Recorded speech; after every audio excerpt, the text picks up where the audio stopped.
Conversations podcast.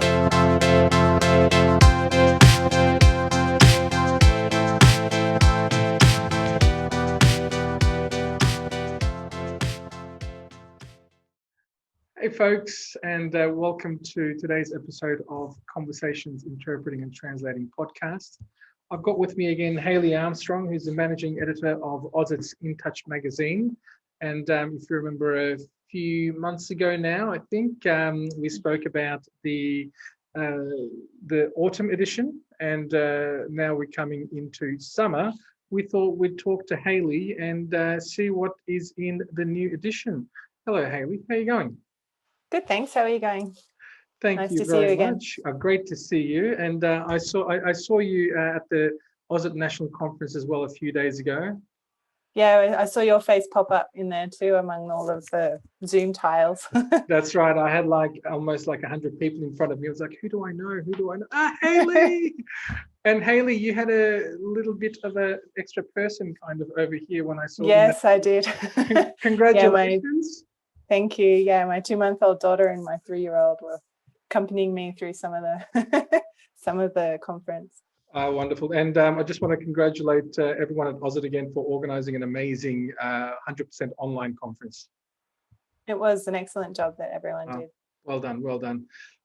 Yes, so Hayley is joining us from Guadalajara in Mexico. How's life there these days? All good? Pretty much the same as last time. We're still in sort of, I wouldn't call it lockdown, but yeah, taking preventative measures to, COVID related, wearing your face mask and all the rest of it. But yeah, we're good. That's it. Very good. Well, you got to be careful these days, definitely. No reason to let your guard down. In Melbourne, we're doing a lot better than we were when we last spoke. We've got quite a few more freedoms, and no longer in lockdown. No, and hopefully it stays that way as well. All right, let's have a little bit of chat about the summer edition of the AUSIT In Touch magazine. So what's going on with this edition? Tell me a little bit. What's in there? Curious.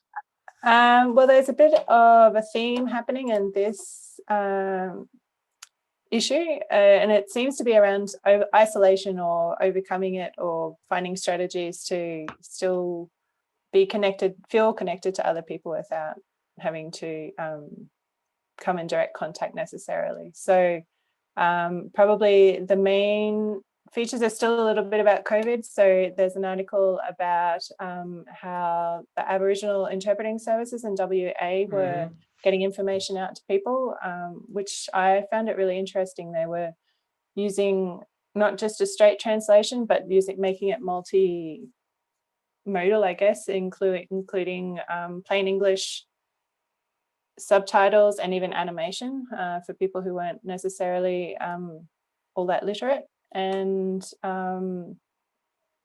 also just the logistics of how they organize themselves around interpreters not having to physically be there, so using remote video interpreting, is VRI, I think it's called. That was actually one thing that was confusing me in the conference, that people were calling it, now I'm going to forget the word, RSI. Yes. And I associate that with repetitive strain syndrome with the pain in your wrist. Yeah, rather than interpreting services. So yeah, they kept going RSI. I'm like, yeah, my wrist is fine. And then I'd realize that. So yeah, obviously the interpreting services in WA were using RSI. So you go. No, after you. I was about to change topics, so I don't know if you were going to. Go right ahead. Another interesting article we had was from Despina, who yes, we all know and love. She gave us a write-up about a social event she organised online through Zoom, which was with her Greek English translating colleagues, to have a coffee basically online instead of at the coffee shop. So Cafe Neo. Yeah. I wonder if it's how to pronounce it. I wonder if it's Greek coffee or Turkish coffee. I don't know. I'll have to ask.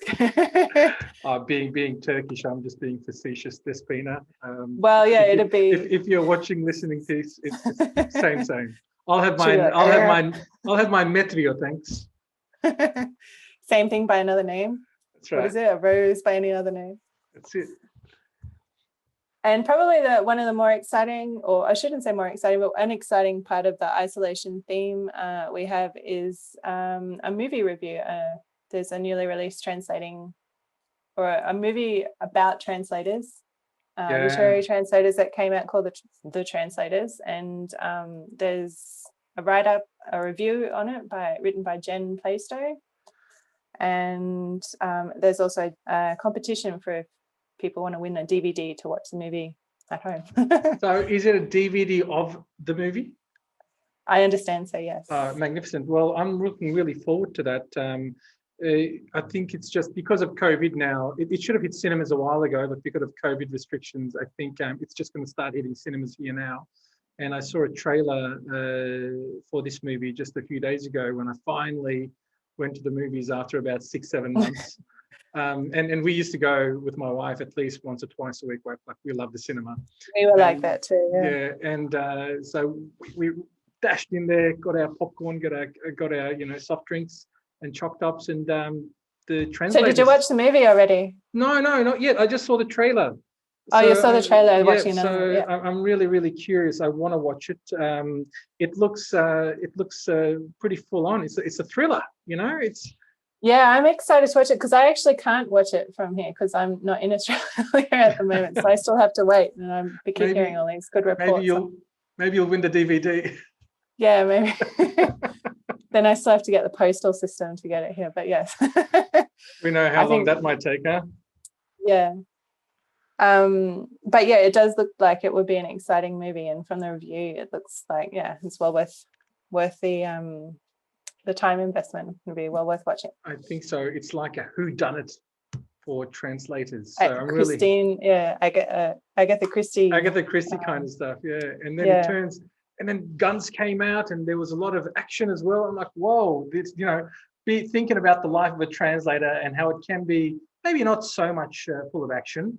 Yeah, that's what I was saying. It makes the translator's life look very much more glamorous than mine it's ever been. But anyway. Maybe you're translating all the wrong stuff. You got to be into traveling. I mean, I haven't contracts. No one's really come in with an ultimatum yet. Indeed. Well, we're looking forward to the film actually, and I'm actually really looking forward to Jen's review as well on that. It's gotten some quite good reviews around the world, especially within I think the TNI industry.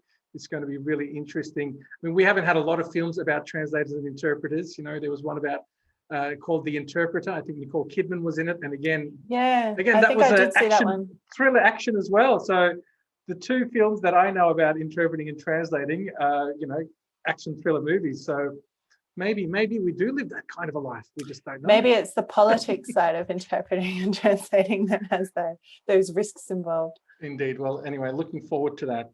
What else is in the edition? There was quite a few competitions over the last few months, so that we've got write-ups on the results of a few different competitions. Now I've got to not get them mixed up. One is from Alitra Translation Awards, an AUSIT member won the Prose Prize. So as far as I understand, it's divided into two sections. One is translating a section of poetry and another one is a section of prose. And this year's language was Greek, and our AUSIT member won it. It's Denise. You might be able to help me with her surname because I don't want to butcher it, but it's Ananosto. Sounds good.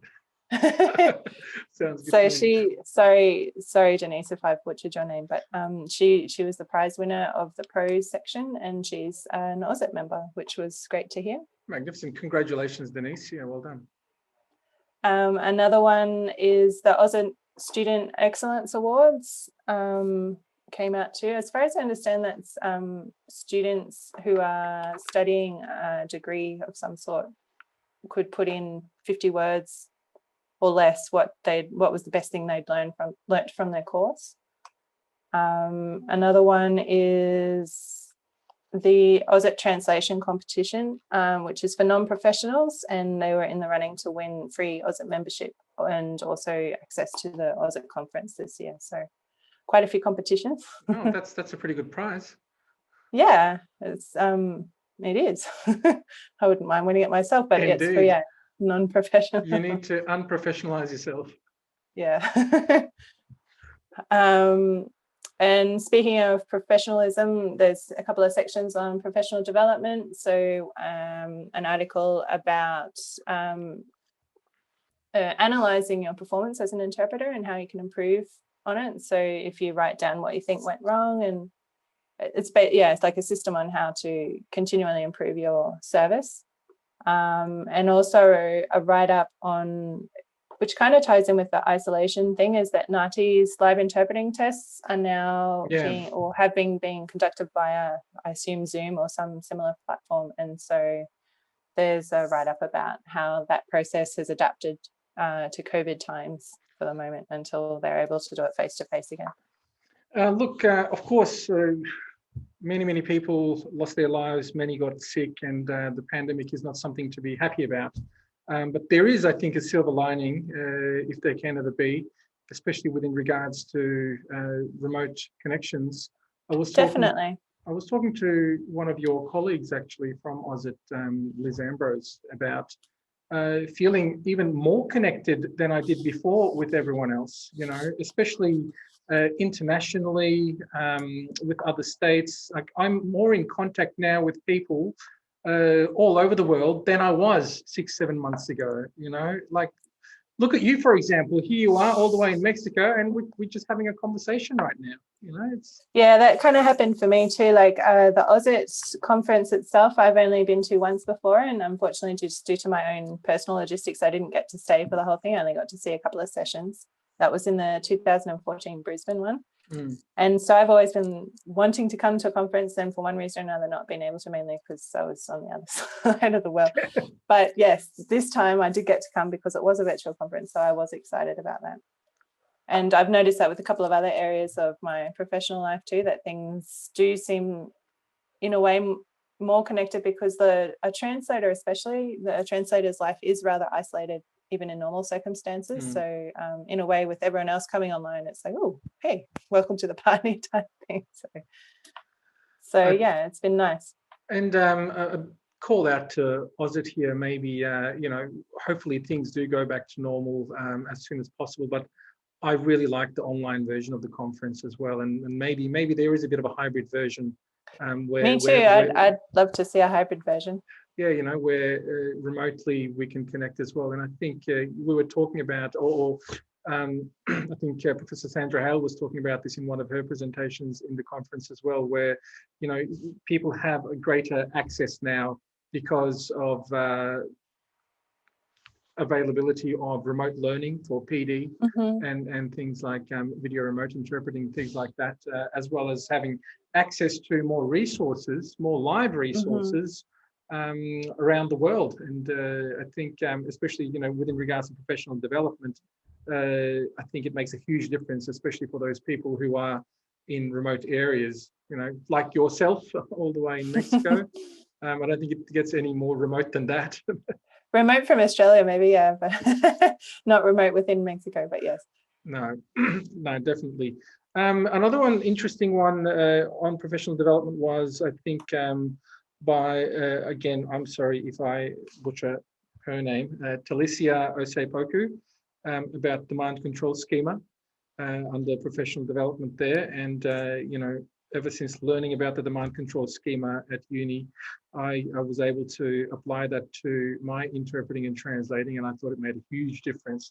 That's great. And I think it's something that needs to be in the view of all practitioners, and they should all know what the demand control schema is. So I'm actually looking forward to reading that as well, that article written by Talicia. So, yeah.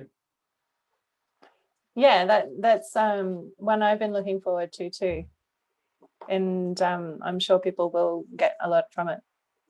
I am definitely sure as well. In regards to the NATI live testing, we had a bit of a chat with them as well a few weeks ago, and like they've turned all their translation tests online now. That's great, isn't it? Yeah, it's amazing. And here is an exam up until 2 years ago was handwritten. So we're going from That's a big leap forward. handwritten exam to doing everything online now, which makes it accessible as well, maybe even less stressful, because going and sitting that NAATI test is a pretty stressful thing. Yeah, people are used to working on the computer too, so going back to handwritten is a bit stressful, because you have to know if you have enough time to write it out, and if you want to switch words around, it's not just a copy exactly. paste. I don't know, last time probably someone did a handwritten translation would have been in the 1800s. So yeah, yeah, kudos. I know. Oh, kudos sorry. to, I was sorry. Yeah, go on.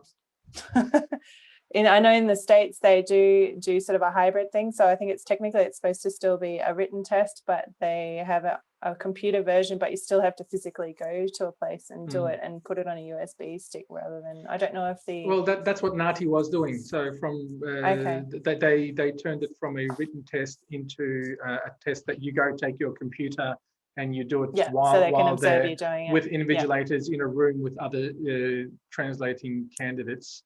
But now, just probably because of COVID, they very rapidly and very successfully transitioned to doing it to fully online. Online, yeah, that's great.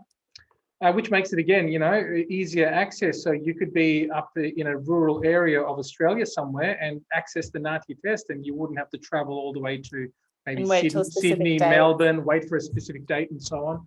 And reduces costs, reduces stress. So again, a big kudos to the folks at NAATI there. Well done. Another one that is looking interesting to me is you got a practitioner story there. Someone from the Sydney 2000 Olympics and the Paralympics there. Tell me a little bit about that one. That's a nice story. Francois apparently started her career change into translation thanks to the Sydney Olympics. So she saw an advertisement looking for bilinguals who are willing to be trained by NAATI, I think, to help out with all of the interpreting that would need to be done during the Sydney Olympics. So it's the 20th anniversary of that event, and here she is now, still a fully fledged translation professional. So it's a sort of a look back into the past viewpoint, which I really enjoyed. A bit of a retrospective. That's it. Yeah, that's the word I was looking for. Thank you. Thank you. It just came to me as you were saying.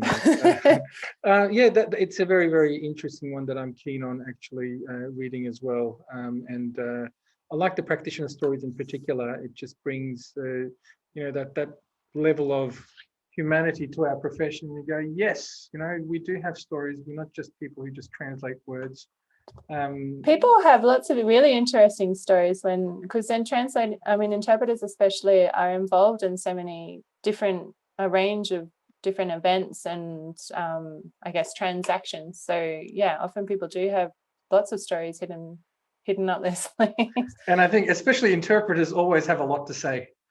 Don't know much about translators, but interpreters definitely have a lot to say. Maybe majority of the practitioners have transitioned from some other profession that they had beforehand, whether it be because of immigration or because they've had enough of their current life. Like I come from a hospitality background where I managed restaurants for 20 years, and then I became an interpreter and a translator after that. So, there are all these amazing stories that people bring into their interpreting translation professions from a prior life as well. So they're always interesting stories. They are, yes. All right, very good. Look, we don't want to give too much away. We want to make sure that people get their hands on the summer issue and have a little bit of a read. I know that last time we were talking about making it more accessible and available through some applications. Any updates on that one? And not currently. We're still going through the issue application, which is easy enough to download onto your phone or your other device. And so then you can get a flipbook content version or more like a blog style version. Another option is via PDF on your computer if you're that way inclined. I personally like to read not on the computer because work is on the computer a lot, but yes. there's those three options for the moment, and we will be looking into perhaps another platform at some stage in the future. No, issue. After our chat last time, I've been reading all the previous issues on issue as well. That's, by the way, spelled ISSW. UU, yeah. UU, sorry. ISSUU. Yes. And, just on the couch, flipping away on the smart device is actually a pretty good way of doing it. So, okay, that's good. Good to know that that's still available there, and there are works in making it available in other applications as well. All right. Gradually, gradually we're adding in hyperlinks too. So, like particularly in the news and brief section, sometimes there's something that piques my interest, and I like have the impulse to click on it. So we will be adding hyperlinks as we can, or as they become available, which is sort of a new feature too that wasn't previously used all that much in our magazine. So that's a great idea. People will enjoy too. Because you do refer to a lot of external, I guess, sources and resources. It'll be really good to be able to just click on that. Is the version that's available on the issue app, will that have hyperlinks as well? Does that work? Yeah. Oh, so it should work. Yeah. Very good. Looking forward to that. Have a little bit of a play around with that too. That's great. Look, like I said, we don't want to give too much away. If there's anything else that you would like to tell us about the next issue. No, just that I hope people enjoy it, and to make sure you download a copy from the website. If you're not an AUSIT member, you can become a member to see this latest issue, and we hope you enjoy it. There's quite a lot of content in there that is relevant to our profession. I think so. Look, it's always really good to have a dedicated magazine to our profession, and you folks are doing so well. And again, thanks to everyone who has participated and who has taken the time to write something about themselves or about their interests. And thanks to you at AUSIT for putting everything together again. Thank you, Fatih.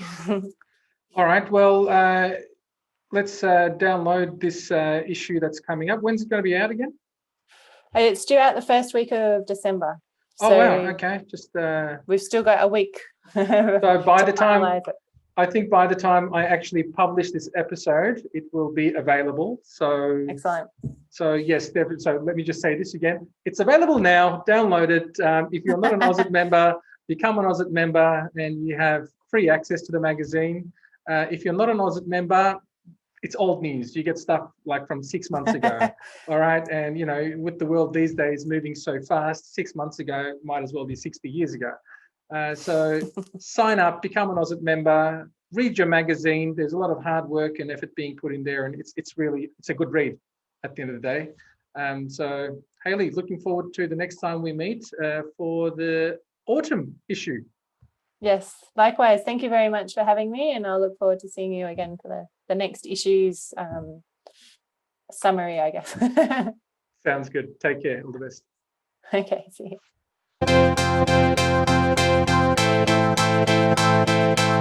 All Graduates Conversations Podcast.